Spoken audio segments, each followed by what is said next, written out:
is I don't have any negatives. So heads up, it's just gonna be this for the video. Hey, what's up? My name is John Bonjour. I am a comic book artist and film enthusiast, which makes me, that's gonna ruin the audio, the perfect person to do an MCU rewatch to end all MCU rewatches. On the road to Avengers Doomsday, I am reviewing every Marvel Cinematic Universe movie in chronological order, not release order, and assessing them as both individual films and part of a larger whole. Today, ladies and gentlemen, we have made it to Avengers Infinity War, directed by Joe and Anthony Russo and starring literally everyone who has ever even sort of looked at a Marvel Studios executive. Avengers Infinity War is the second most excited I've ever been for a Marvel movie, the first being Avengers Endgame. And I remember distinctly, this movie came out, I was still in high school, well in high school, like I was pretty solidly at the beginning of high school, I'm pretty sure. Or the end? You don't care, I don't care, nobody cares. I was in high school and I remember I had a friend, Lillian, who saw this movie before I did, and she, boy did she very intentionally annoy me, and she had seen the Avengers Infinity War and knew that I had to wait a week for my sister to come home from college, I think. Boy, that was one of the longest weeks of my life, because we had a class together that happened literally every day, and every day she would go, you know, in Avengers, no, that's okay. Which is, it doesn't sound that infuriating, but picture this. It would be like someone has a gun and they say, you know, I've been thinking, nah, never mind. Like, that's how it felt to me, because this was such an anticipated movie in my mind. This was the culmination of everything that had mattered to me since I was 9. Like, it is indescribable how much this movie means to me. And so it's kind of hard to look at as like its own thing. Like, it's hard to accurately and honestly assess it. I don't think that I can legitimately look at this just as a movie completely divorced of any of the other pieces of the universe, because on that level it probably doesn't work super well, in much the same way that the season finale of a TV show isn't a great place to start. It's hard to assess it on that level, but I will say, just as this specific movie, I was blown away this rewatch how efficient this movie is. Like, the pace of this thing, we paused it at like an hour into the movie and I had felt like 20 minutes had gone by. We had to go get a snack or something, I don't remember why, but it felt like 20 minutes of the movie had gone by, and it was a full business hour of the film, and it just doesn't stop. Like, from start to finish, Avengers Infinity War is such a well-crafted, well-paced piece of superhero filmmaking. I wrote it in my Letterboxd review like the first time, I'm pretty sure this is the best superhero movie ever made. And you know what? I'm pretty sure this is the best superhero movie ever made. I legitimately believe that, because it has all the comic booky stuff, it has a ton of characters, everybody interacts in fun and clever ways, there's emotion, there's heart, there's really great action, like some of the best action in the Marvel Cinematic Universe.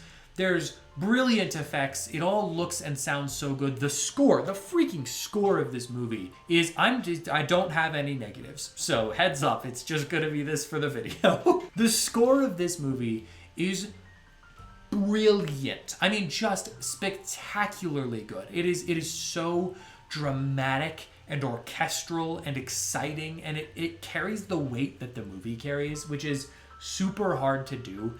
There are so many ways that this movie should have been stupid or overstuffed or boring or having to explain way too many things that you don't actually need to know, and none of that is true. Like, it is so amazing to me what the Russo brothers were able to accomplish. The movie was so good that it made me be like, maybe Doomsday will be good. Maybe Doomsday is going to be amazing, because if they're able to make this, and granted also Electric State, but if they're able to make this, then they can make a good Doctor Doom Avengers movie. We will see if that is true. Some other things. I noticed that this movie does a really clever thing of setting up potential endings for all of, well, not all of the characters, but several of the major players in the movie. Like, Tony has a moment at the beginning of the thing where he's like, I want to have a kid. I want to stop being Iron Man. The goal is to end this thing.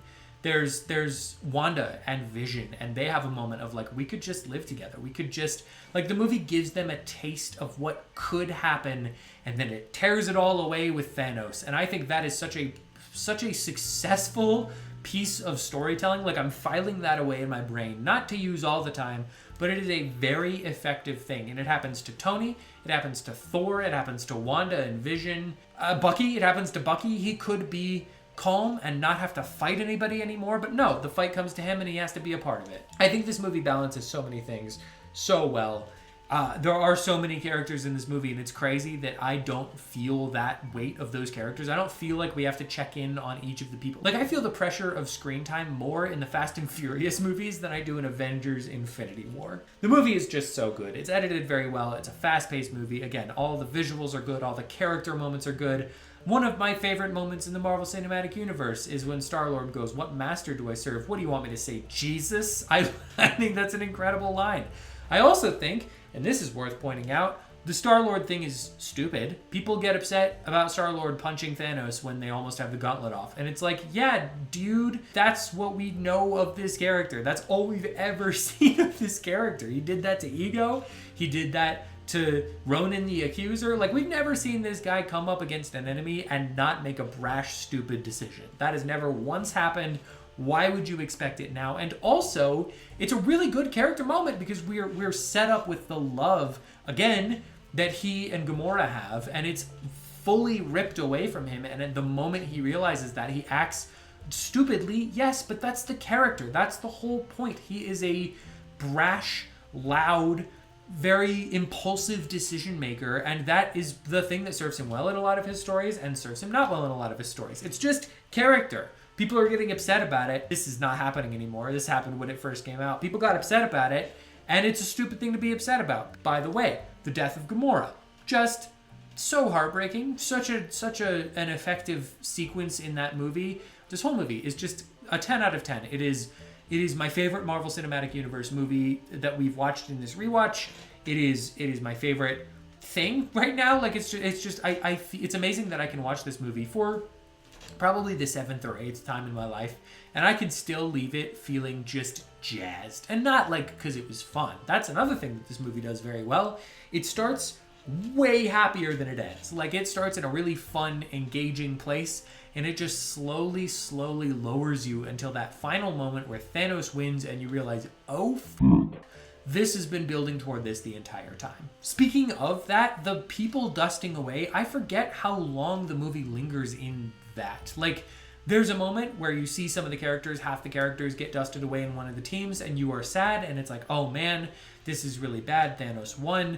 And then there's another, what feels like 5 minutes of that happening, just to all the different characters, all the different teams and sections and groups of people. Even if you know that they're gonna live, which we all did when the movie came out, because Spider-Man had a sequel planned. They greenlit a sequel, so we knew that he wasn't gonna die. But even knowing that, that moment is so soul-crushing. It is such an effective, quality moment in a movie. I just love it. I love Avengers Infinity War so much. Let's look at it as a part of a whole. It pulls together. It doesn't close a lot of the threads, but it pulls together a lot of the threads of the Marvel Cinematic Universe from beginning to now. And I think it does so very, very well. Almost effortlessly. Like, it is amazing how many things are just tied in. Pulls in the Sokovia Accords, the Guardians, Thor. It pulls in the Avengers. All of these things are just brought together and put in this tightly wrapped little bundle. You get to see characters meet each other and interact in ways that they wouldn't normally be able to.